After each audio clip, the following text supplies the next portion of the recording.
Bom dia, me chamo Pedro Souza, sou acadêmico de medicina. E junto com as minhas colegas Radija Assaf, Rafaela Assaf e nossa orientadora Anne Frank, estarei fazendo a apresentação do nosso resumo expandido para o Congresso Brasileiro de Pediatria e Neonatologia, com o título Os prejuízos do uso precoce de telas na saúde e desenvolvimento de crianças. Introdução. O avanço da tecnologia no século XXI provocou uma mudança no estilo de vida. Isto é, hoje em dia é praticamente impossível separar o ser humano da tecnologia. E com nossas crianças isso não seria diferente. Mas se a tecnologia é tão importante assim, por que existe uma cautela com essa tecnologia? Isso se deve ao fato de que, na juventude, na infância, as crianças estão extremamente suscetíveis a diversos perigos que podem vir do uso exacerbado, descontrolado e sem supervisão das tecnologias. A falta de estímulos motores em decorrência do uso exacerbado de telas? Sim, quando uma criança passa muito tempo em frente às telas, ela acaba perdendo um tempo precioso que poderia estar usando para exercitar sua musculatura e os seus ossos também. As funções cognitivas e de linguagem devem ser estimuladas para um crescimento neurológico saudável. Ou seja, as crianças elas precisam ter uma relação social, seja com seus pais, seja com o resto de sua família ou com seus amigos na escola. Tanto no âmbito escolar quanto no familiar, a criança ela precisa dessas interações para aprender a se expressar, para treinar a sua cognição e a sua linguagem. E quando isso não ocorre, ela acaba por absorver muitas informações da tela e pode até acabar desenvolvendo alguns transtornos, como por exemplo um autismo induzido, né, como é dito, e também um transtorno do déficit de atenção com hiperatividade.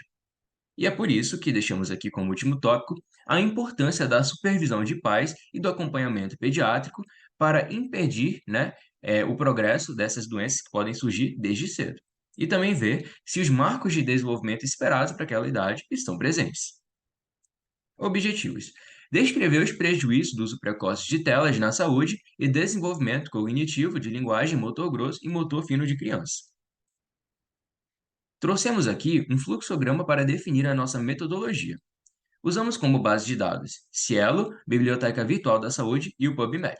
Os descritores utilizados foram dispositivos móveis, riscos à saúde e desenvolvimento infantil. Foram selecionados ao todo 32 artigos, dos quais 14 foram excluídos por título e resumo, sobrando 18, dos quais 9 foram excluídos por leitura completa, sobrando 9, que foram utilizados para a elaboração desse trabalho. Resultados e discussão. Trouxemos aqui a opinião dos 5 autores que utilizamos para a elaboração desse resumo expandido. Dentre eles estão alguns autores que foram usados nos manuais de pediatria da Sociedade Brasileira. O primeiro autor, Alda et al., em 2016, fala que o uso diário ele deve ser limitado e proporcional à idade. Ou seja, conforme a idade que a criança tem, ela só pode usar as telas uma certa quantidade de tempo para poder evitar esses prejuízos dos quais falamos. Juliana N. Penobre, em 2020. Há uma relação inversa entre o desenvolvimento motor grosso e o uso de mídias. Então, quanto mais tempo essa criança ela usa as mídias, né, usa telas, tablets, smartphones, televisores, ela tem o desenvolvimento motor grosso cada vez mais prejudicado. Eisenstein, em 2019. O brilho das telas contribui para o bloqueio da melatonina e provoca dificuldades no sono.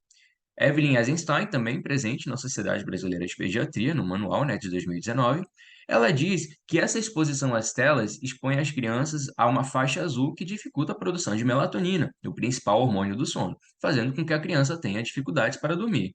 E essas dificuldades para dormir vão interferir de maneira sistêmica na saúde da criança, seja pela dificuldade de aprendizagem, dificuldade de interação, ou mesmo pela falta de vontade de fazer atividades físicas, porque ela vai estar cansada.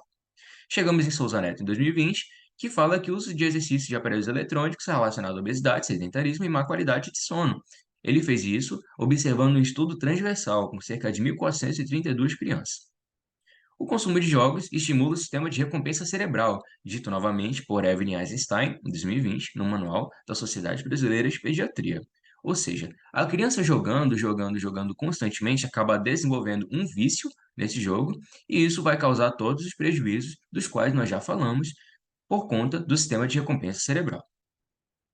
Conclusão.